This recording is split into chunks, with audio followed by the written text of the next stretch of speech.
তোমাদের হয়তো ধারণা নেই যে অ্যাপ্রেন্টিসশিপ পোর্টাল কি বা অ্যাপ্রেন্টিসশিপ আমরা কেন করব। আমাদের যে পুরুলিয়া আইটিআই আছে বা আমাদের আইটিআই তো গত বছর অ্যাপ্রেন্টিসশিপ মেলা হয়েছিল, তাতে আমাদের হয়তো স্টুডেন্ট পাস আউট হচ্ছে 500 জন, কিন্তু তোমরা হয়তো অ্যাটেন্ড করছো 100 জন কি 150 জন। তো আমরা প্রত্যেককেই বলবো যে তোমরা যে বিভিন্ন অ্যাপ্রেন্টিসশিপ মেলা হচ্ছে সেখানে অ্যাটেন্ড করো এবং বিভিন্ন কোম্পানিতে যাও, কারণ তোমাদের জন্য আমাদের সাথে কোম্পানির বিভিন্ন ইন্ডাস্ট্রির গ্যাপ হয়ে যাচ্ছে।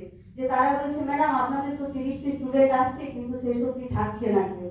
তো তোমরা যাও, কারণ যে কোনো কর্মক্ষেত্রে গেলে প্রথমে তোমাদের শিখতে হবে, না শিখে তুমি কোথাও যেতে পারবে না। আমরা যে এই যে আজকে এই জায়গাতে আছি, আমরাও শিখে শিখে শিখে শিখে ছোট থেকে বড় হয়েছি। একজন আইটিআই পাস মানে তো সে গ্রাজুয়েট ইঞ্জিনিয়ার নয়, সে একজন টেকনিশিয়ান। তাহলে প্রথমে তোমাদের শিখতে হবে, শিখতে গেলে প্রথমে তোমাদের কষ্ট করতেই হবে, ওটা মেনে নিতেই হবে। তো স্যার তো পুরোটাই বললো যে অ্যাপ্রেন্টিসশিপ পোর্টালে কি নিয়ম আছে বা ন্যাপসে এনরোলমেন্ট করতে গেলে কি করতে হয়।